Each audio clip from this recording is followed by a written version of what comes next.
ही कहते हैं मुगल साम्राज्य के लेकर दक्षिणी भारत से लेकर के पूरी उत्तरी भारत तक राज करने वाले मुगल साम्राज्य को का नामो निशान मिटा देने वाले छत्रपति शिवाजी राज महाराज। और छत्रपति शिवाजी राज महाराज जी की आज पुण्यतिथि है। उन जानते हैं क्या ही शिवाजी राव ने 16 वर्ष की आयु में ही उन्होंने रणभूमि में युद्ध करने के लिए चले गए। जिस 16 वर्ष की आयु में एक बचपना सा होता है,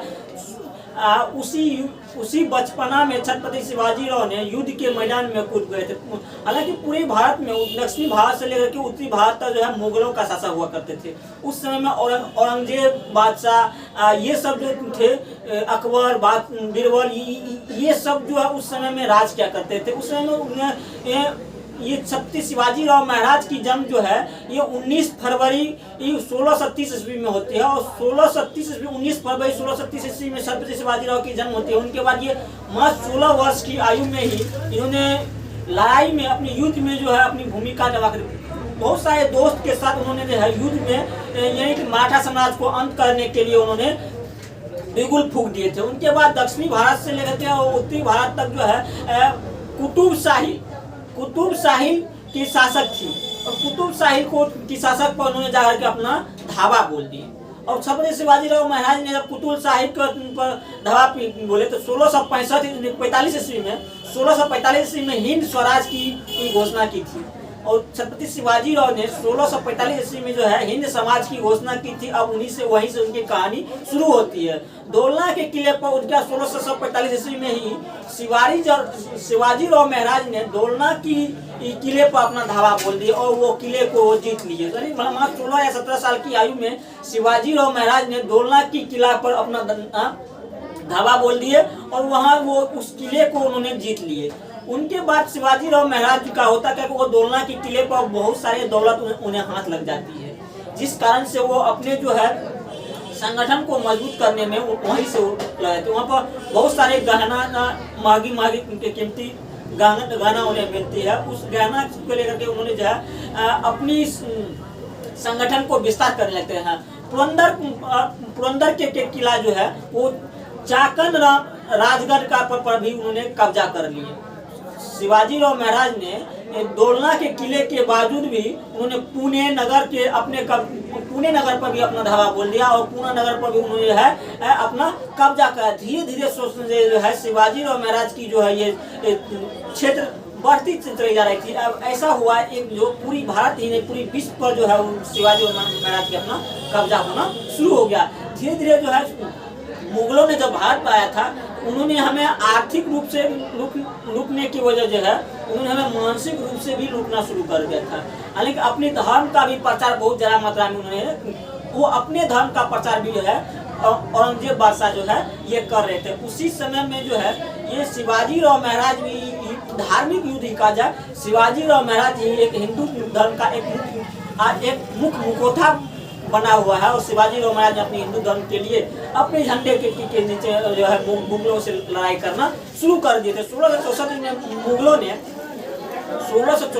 मुगलों ने अमीर शहर में सूरत पर चढ़ाई कर दी थी। शिवाजी राव महाराज ने मुगल की जो एक अमीर शहर थे सूरत, और उसी सूरत शहर पर जो है मुगलों था क्या पहले पूरा देश पर जो है मुगलों का राज हुआ करते थे।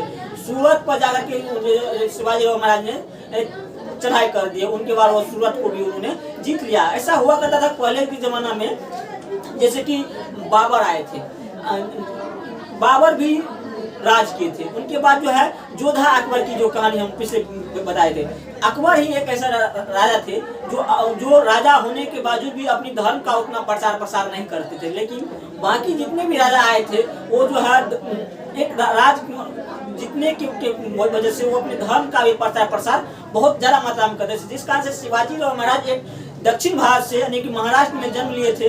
19 फरवरी 1630 में महाराष्ट्र के सिमनेरी गांव में जिले में जन्म लिए। महाराष्ट्र में एक जिला है सिमनेरी जिला, वहीं पर उनके जन्म होती है। और महाराष्ट्र से लेकर के पूरी देश पर उन्होंने आज भी शिवाजी राव महाराज की कई वंशज है जो अभी भी महाराष्ट्र में उन्हें राजनीतिक रूप से उन्हें भूमिका में मिल रहे हैं। यानी कि इसी कारण से शिवाजी राव महाराज की जो एक आइडियोलॉजी था, जो एक देश को जो एक अखंड भारत का रूप दिया जाए, इस देश पर जो है हर धर्म को एक साथ लेकर के, यानी कि ऐसा नहीं कि आप एक धर्म के साथ दूसरे धर्म को भी आप नीच डुबा सकते हैं, ये नहीं करने की उनकी साथी। हाँ, जब राजा थे उन्होंने युद्ध करते थे तो अपने राज क्षेत्र को विस्तार जरूर किए थे। इसी तरह से जो है बाला साहब ठाकरे, अभी महाराष्ट्र में उनका भी एक वंशज कहा जाए, बाला साहब ठाकरे, उनके वंशज ही थे उद्धव ठाकरे, आदित्य ठाकरे, ये सब जो है उन्हीं के वंशज से आते मिलते रह रहे हैं, उन्हीं की विचारधारा आइडियोलॉजी पर अभी भी चल रहे हैं। तो मुगल साम्राज्य का अंत करने में सबसे अग्रणी भूमिका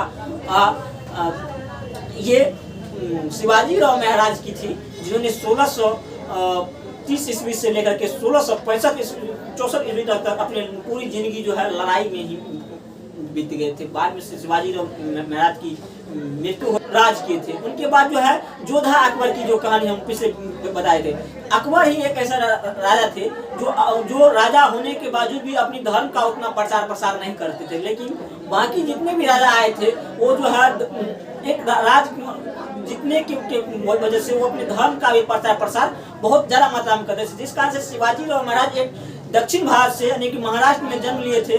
19 फरवरी 1630 में महाराष्ट्र के सिमनेरी गांव में जिले में जन्म लिए। महाराष्ट्र में एक जिला है सिमनेरी जिला, वहीं पर उनकी जन्म होती है और महाराष्ट्र से लेकर के पूरी देश पर उन्होंने आज भी शिवाजी राव महाराज की कई वंशज है जो अभी भी महाराष्ट्र में उन्हें राजनीतिक रूप से उन्हें भूमिका में मिल रहे हैं, यानी कि इसी कारण से शिवाजी राव महाराज की जो एक आइडियोलॉजी था, जो एक देश को जो एक अखंड भारत का रूप दिया गया। इस देश पर जो है हर धर्म को एक साथ लेकर के, यानी कि ऐसा नहीं कि आप एक धर्म के साथ दूसरे धर्म को भी आप नीच डुबा सकते हैं, ये नहीं करने की उनकी साथी।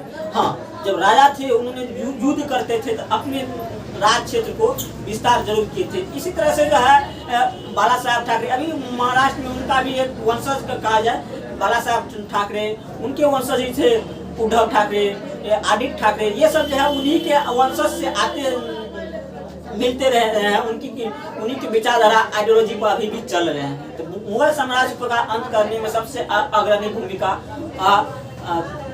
ये शिवाजी राव महाराज की थी, जिन्होंने 1630 ईस्वी से लेकर के 1665 ईस्वी तक अपनी पूरी जिंदगी जो है लड़ाई में ही बीत गए थे। बाद में शिवाजी राव महाराज की मृत्यु हो जाती है और उनके बाद कहानी यही से। आज की वीडियो में इतना ही। जय हिंद, जय भारत, वंदे मातरम।